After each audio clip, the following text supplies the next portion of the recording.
కాదు, మా father legal wife కాదనే ఉద్దేశంతో రిపోర్ట్కి వెళ్ళారు. దానివల్ల ఈ మనస్పర్ధలు ఇవన్నీ కారణాలు.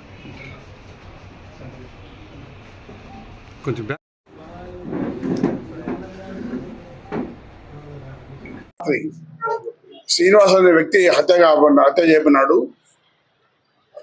నాటు తుపాకుతో సింగిల్ మధ్యలో గన్తో గుండెల మీద కాల్చడం వల్ల చనిపోయాడు. ఆ కేసులో దర్యాప్తులో భాగంగా 5 మంది అరెస్ట్ చేయడం జరిగింది. ఇందులో ముఖ్యంగా హత్యకు దారితీసిన ప్రధాన ఘటన ఏమంటే, శ్రీనివాసులు రామలింగ ఇద్దరు అన్నదమ్ములు.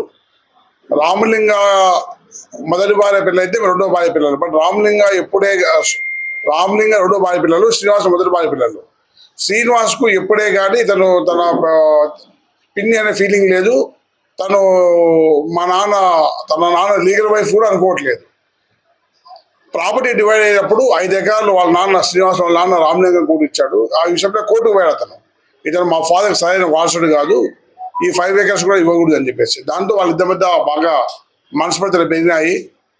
దానివల్ల ఈ రామలింగ అనే వ్యక్తి తన ఫ్రెండ్ శేఖర్, తర్వాత నాగరాజు, మునిరాజు, ప్రకాష్ వీళ్ళందరితో కలిసి హత్యకు ప్లాన్ చేసుకొని ఆ రోజు అతని యొక్క చైన్ దగ్గర ఆ బండ మీద ఒకటే కూర్చొని ఉన్నా అని చెప్పి శేఖర్ సమాచారం ఇవ్వడంతో వెళ్ళి రామాంజీ నాగరాజుతో కలిసి నాటు తుపాకుతో కాల్చి చంపడం జరిగింది. ఆ నాటు తుపాకు వచ్చేసి ప్రకాష్ మంచి వ్యక్తిది. ఆ ప్రకాష్ మునిరాజు ఇద్దరు కలిసి తుపాకీ ఇవ్వడం జరిగింది. ఈ 5 మందిని అరెస్ట్ చేసి రిమాండ్ పంపడం జరుగుతుంది. లేదు, గతంలో కూడా చాలా మటుకు పంజానీ పోలీస్ స్టేషన్ పరిధిలో ఒక 15 తుపాకులు స్వచ్ఛందంగా పబ్లిక్ ఇవ్వడం జరిగింది.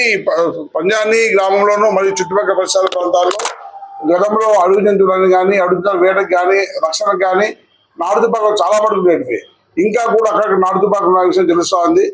మేము ప్రజలకు ఒకటే చెప్తున్నాం, మీ దగ్గర నాటు తుపాకులు స్వచ్ఛందంగా పోలీస్ స్టేషన్లో హ్యాండ్ ఓవర్ చేస్తే ఆఫీసర్స్తో మాట్లాడి కేసెస్ ఏం లేకుండా చేస్తాం. అది కాకుండా మేము పట్టుకుంటే ఆర్మ్స్ యాక్ట్ కట్టి రిమాండ్ పంపిస్తాము.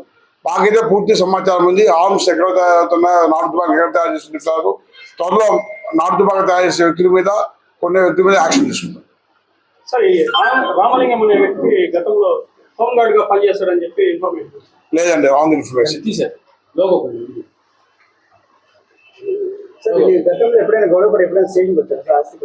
లేదు, కాకపోతే ఇలా ఫాదర్ రెడ్డప్ప తమిళనాడు బార్డర్లో తమిళనాడు స్టేట్ లో గుజరాత్ దగ్గర రోడ్ యాక్సిడెంట్ లో చనిపోయినాడు. అప్పుడు ఒకరి మీద ఒకరు road accident hit and run case అది. అప్పుడు పరస్పరం అలిగేషన్ చేసుకున్నారు, నీవే కారణం అని. సార్ ఇప్పుడు